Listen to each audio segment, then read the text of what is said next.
Welcome to this week's episode of Wildcat Weekly Update. I'm Riley. And I'm Ange, your host for this week's show. On this episode, we'll learn all about Red Ribbon Week and see what's happening with our fall sports teams.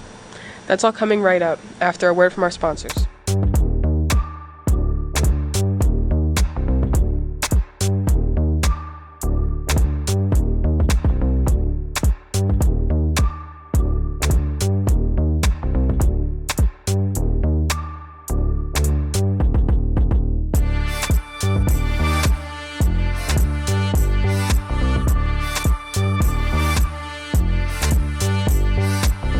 Why are we doing this?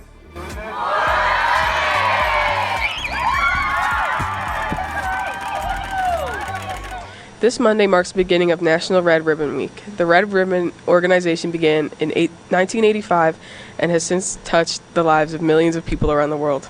The organization began in response to the murder of DEA agent Enrique Camarena. He was kidnapped and murdered in Mexico, and this angered parents and youth in communities across the country. They began wearing red ribbons as a symbol of their commitment to raise awareness and the killing and destruction caused by drugs in America. Today, the Red Ribbon serves as a catalyst to educate and encourage participation in drug prevention activities. Mrs. Hand in Student Services has planned activities all next week. Look for more information on Wildcat News and from your Learn teachers, but here's a quick rundown of the activities planned next week.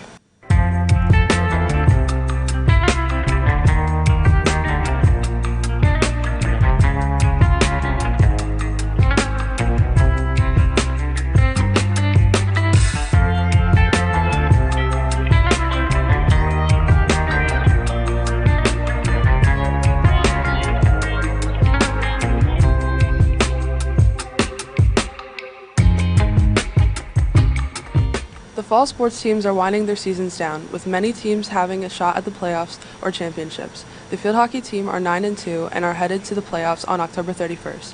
They are currently the 5th seed. The girls' soccer team is currently 9-3-2 and had their senior night game Wednesday night.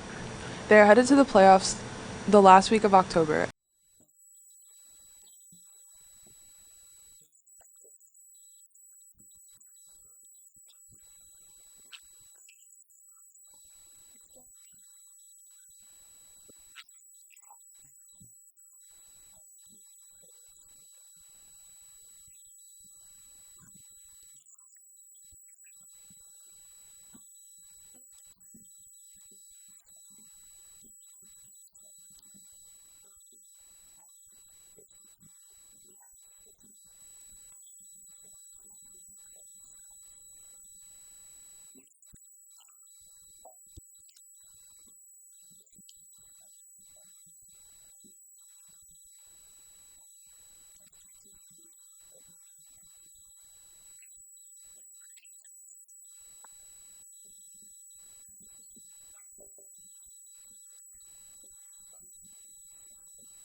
Football had a commanding win on homecoming, beating Clayton 36-6.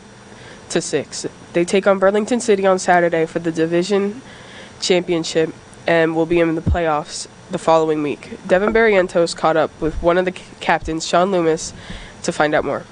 Hello, I'm here with Sean Loomis, who is a captain of the Maple Shade High School football team.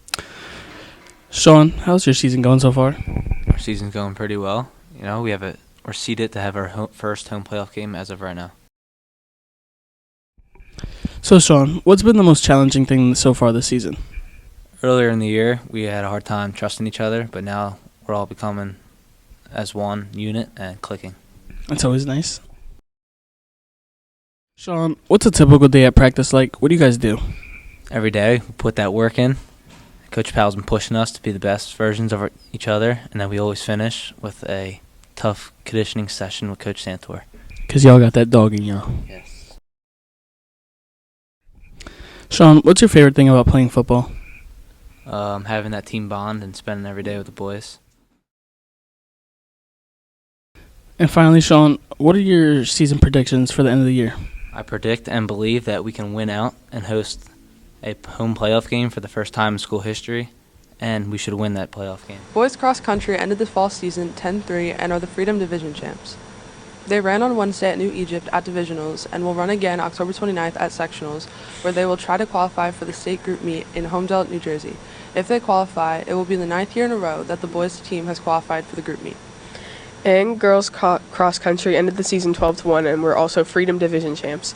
They will look to qualify at sectionals for the group meet on October 29th, which is an amazing accomplishment since all 7 girls are first-year cross-country runners.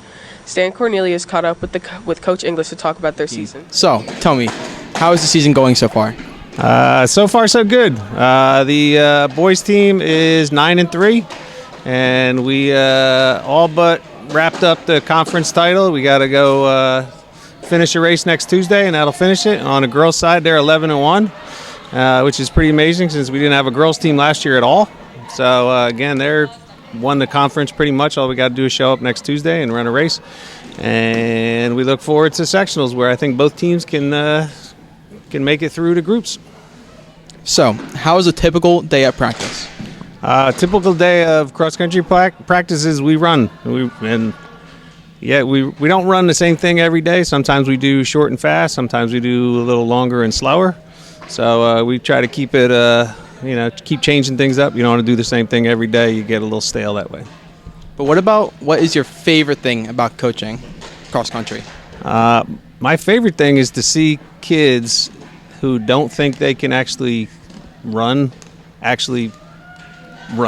Like people get scared of the miles we put in, but we go slow and steady at the beginning where all summer we're getting in our miles and we get better and better and longer, and we see the results every year that we have quality teams and on the boys and now on the girls side too.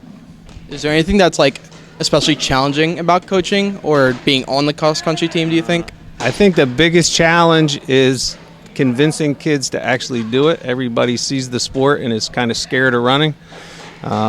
It's a way to be competitive. If you like competition, it's the most purest form of competition there are. Am I faster than you are? Am I tougher than you are? Mm-hmm. All right, thank you.